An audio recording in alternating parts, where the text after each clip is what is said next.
샬롬, 이동춘 목사입니다. 오늘도 여러분의 삶이 주님의 평안으로 가득하시길 기원하며 하나님의 말씀을 나누겠습니다. 오늘 주시는 말씀은 요한복음 6장 22절로부터 40절의 말씀입니다. 이 말씀 중에 24절로부터 27절까지 읽겠습니다.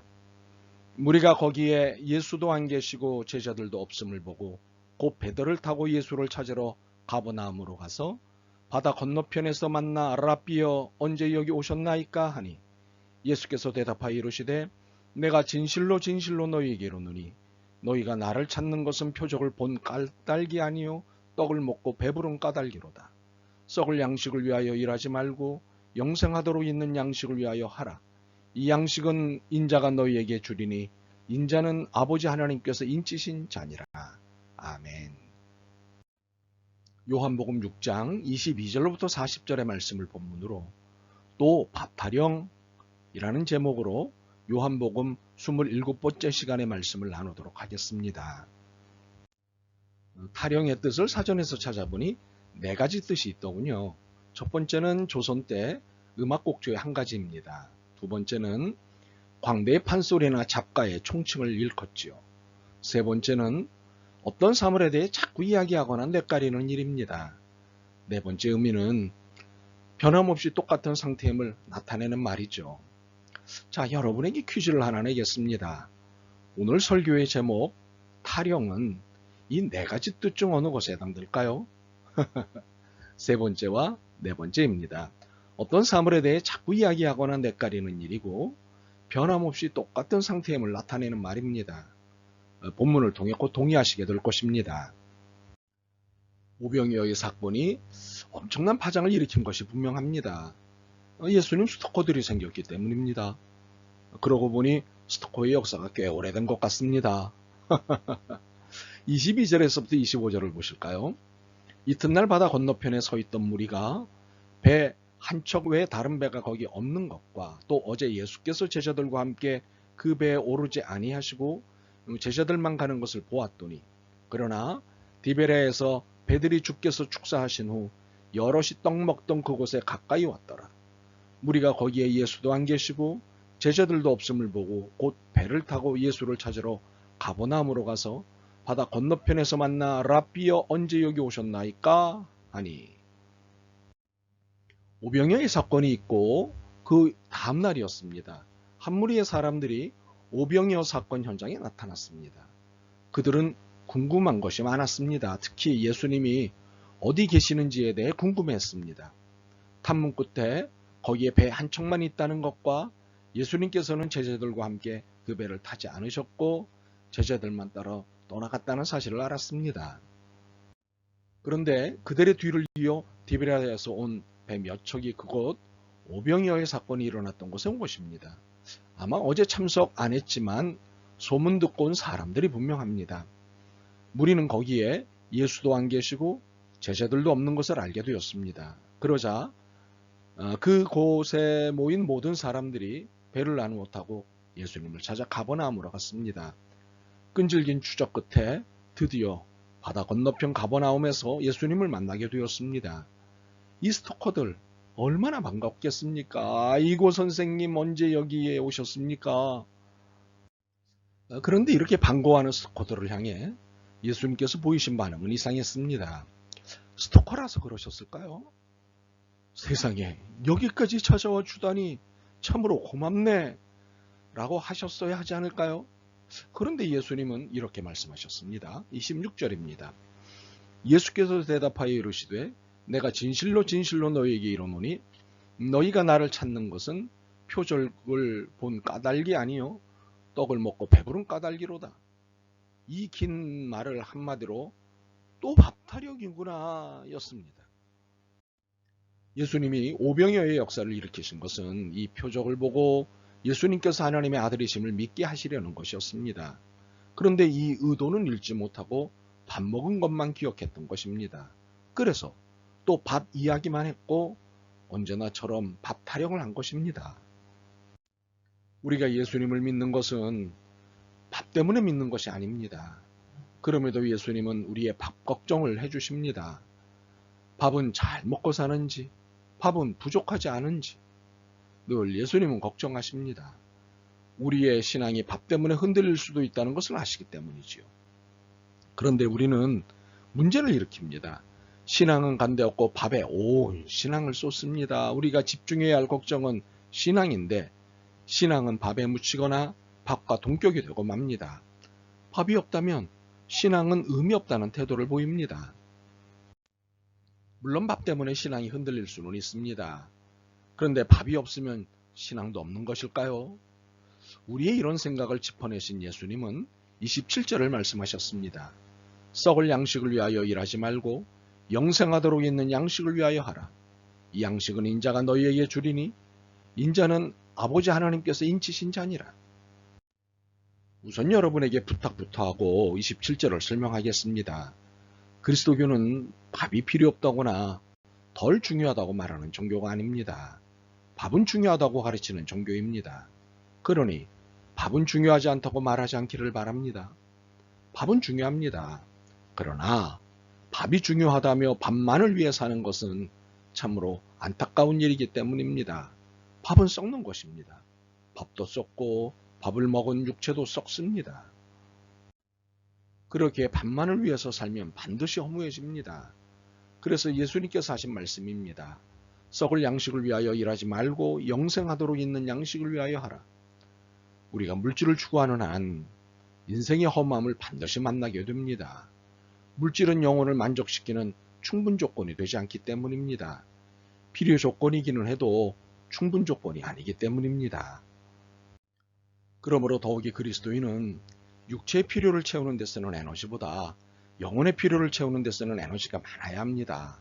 더 힘주어 말하자면 우리의 에너지는 영혼의 필요를 채우는데 훨씬 많이 써야 합니다. 육체의 필요를 위해 더 많은 에너지를 쓰는 것은 허비일 뿐입니다. 인생을 허비할 뿐이지요. 예수님의 말씀에 그들은 우리가 어떻게 하여야 하나님의 일을 하오리까 하고 묻습니다. 그들은 썩을 밥이 아닌 썩을 육체를 위해서가 아니른 영원한 밥을 위해서 무엇을 해야 하는지를 물은 것이죠. 이 질문에 예수님은 29절을 대답하셨습니다. 하나님께서 보내신 일을 믿는 것이 하나님의 일이니라. 하나님의 일은 하나님께서 보내신 일을 믿는 것이라고 대답하셨습니다. 무슨 뜻입니까? 하나님께서 보내신 이에게 너의 삶을 모두 걸라는 뜻입니다. 다리 한쪽만 걸치는 것은 모든 것을 거는 것이 아니지요. 자신의 모든 것을 걸 때야 하나님께서 보내시니 예수 그리스도를 온전히 믿는 것입니다. 그래야 영원한 밥의 은혜를 누릴 수 있습니다. 그런데 이 대답을 받은 그들은 애매한 말로 이 대답을 비껴갑니다. 30절과 31절입니다. 그들이 묻되 그러면 우리가 보고 당신을 믿도록 행하시는 표적이 무엇이니까? 하시는 일이 무엇이니까? 기록된 바 하늘에서 그들에게 떡을 주어 먹게 하였다 함과 같이 우리 조상들은 광야에서 만나를 먹었나이다. 이들의 말인즉 당신이 누구시며 어떤 일을 하시려는지 알 수 있도록 단서가 될 만한 것을 보여주시면 어떻겠느냐는 것이었습니다. 그러면 우리가 알아보고 나서 우리의 삶을 당신께 걸겠다고 제안한 것이지요. 그러면서 든 예가 밥 이야기였습니다. 모세가 광야에서 밥을 먹게 해주었다는 이야기를 꺼낸 것이지요. 이는 여전히 밥 타령이었습니다. 아마 저 같으면 또 밥 타령이냐? 고 호되게 한 소리 했을 텐데 예수님은 참으십니다. 참으시고 그들의 질문에 곧바로 대답을 주셨습니다. 32절과 33절입니다. 예수께서 이르시되 내가 진실로 진실로 너희에게 이르노니 모세가 너희에게 하늘로부터 떡을 준 것이 아니라 내 아버지께서 너희에게 하늘로부터 참떡을 주시나니 하나님의 떡은 하늘에서 내려 세상에 생명을 주는 것이니라. 자신들에게 곤란한 것을 애매한 질문으로 피해가는 그들의 편리한 사고에 예수님께서 주신 대답은 이런 것입니다. 그 이야기의 진정한 의미는 모세가 여러분에게 하늘에서 내려온 밥을 주었다는 것이 아니요. 지금 이 순간에 내 아버지께서 여러분에게 하늘에서 내려온 밥, 곧 참된 밥을 주신다는 뜻이요. 하나님의 밥은 하늘에서 내려와 세상에 생명을 주는 것이요. 예수님의 모세의 광야의 밥 이야기가 그 당시 이야기가 아닌 지금 눈앞의 이야기임을 말씀하자 이 사람들의 태도가 극관심으로 변했습니다. 그렇다면 주여 이 밥을 항상 우리에게 주소서. 이 분위기, 이런 말 어디서 본 듯하지 않습니까? 그렇습니다. 요한복음 4장에서 만난 분위기입니다. 예수님과 만난 사마리아 여인의 입에서 나온 말이었지요. 여자가 이르되 주여 그런 물을 내게 주사 목마르지도 않고 또 여기 물 기르러 오지도 않게 하옵소서. 요한복음 4장 15절이지요. 그런데 사마리아 여인의 말과 이들의 말에는 차이가 있습니다. 사마리아 여인은 절박했고 이들은 욕심을 부릴 뿐이었습니다. 절박함과 편리함, 이것이 결정적인 차이인 것입니다. 그래서 예수님이 이들의 이러한 속없는 반응에 35절에서부터 36절의 말씀을 하게 하신 것입니다. 예수께서 이르시되 나는 생명의 떡이니 내게 오는 자는 결코 줄이지 아니할 터이요 나를 믿는 자는 영원히 목마르지 아니하리라. 그러나 내가 너희에게 이르기를 너희는 나를 보고도 믿지 아니하는도다 하였느니라. 예수님은 이들이 지금 이 순간에도 육체를 위한 밥에만 관심이 있을 뿐 하나님의 밥에는 관심이 없다는 사실을 잘 알고 계셨습니다. 그럼에도 불구하고 하나님의 밥은 예수님 당신임을 밝히셨습니다. 그리고는 예수님이 왜 이 사실을 밝히셨는지를 설명하셨습니다. 뭐였나요? 그들은 진작부터 예수님을 통해 하나님의 일을 보았습니다. 그러면서도 이 사실을 믿지 않았습니다. 바로 이 사실을 밝히셨습니다. 얼마나 섭섭하고 속상하셨으면 이런 말씀을 하셨을까요? 아닙니다. 이런 이해는 순전히 우리가 인간이기 때문에 갖는 속 좁은 감정에 불과합니다. 주님은 섭섭하지도 속상하지도 않으셨습니다. 단지 안타까워하셨습니다. 37절에서 40절이 이를 잘 보여주고 있습니다. 아버지께서 내게 주시는 자는 다 내게로 올 것이요 내게 오는 자는 내가 결코 내쫓지 아니하리라. 내가 하늘에서 내려온 것은 내 뜻을 행하려 함이 아니요 나를 보내신 이의 뜻을 행하려 함이니라.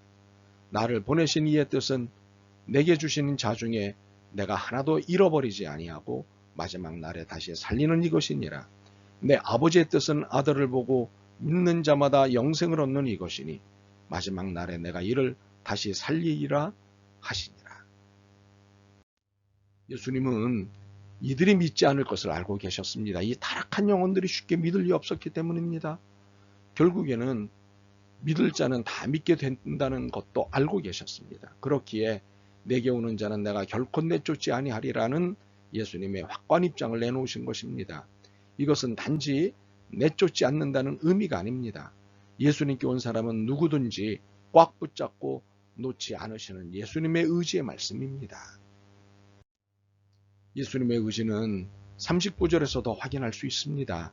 나를 보내신 이의 뜻은 내게 주신 자 중에 내가 하나도 잃어버리지 아니하고 마지막 날에 다시 살리는 이것이니라. 하나님의 뜻은 예수님께서 맡기신 이들을 하나도 잃지 않는 것이라고 하셨습니다. 이것은 반드시 그렇게 하시겠다는 예수님의 의지를 말씀하심입니다. 그러므로 우리가 더 이상 육체를 위한 밥 타령은 그만 멈췄으면 좋겠습니다. 밥 타령 대신 영혼의 밥을 위해 살았으면 좋겠습니다. 하나님이 보내신 모든 이들을 반드시 책임지시겠다고 약속하셨습니다. 그 명단에는 여러분도 저도 있습니다. 그렇게 밥은 해결될 수밖에 없습니다. 그러니 육체의 밥을 위하여 살지 말고 영혼의 밥을 위해 살았으면 좋겠습니다. 썩을 것이 아닌 영혼과 영혼을 위해 일했으면 좋겠습니다. 아멘. 주님, 너무도 무지하게 육체의 밥을 위해 애쓰며 살았습니다. 끝까지 책임지시는 주님을 밥으로만 배웠습니다. 용서하옵소서. 이제 육체의 밥이 아닌 영혼의 밥, 영생의 밥을 위해 살겠습니다. 도와주옵소서. 예수 그리스도의 이름으로 기도드립니다. 아멘. 오늘도 여러분의 믿음과 삶을 응원합니다. 사랑합니다.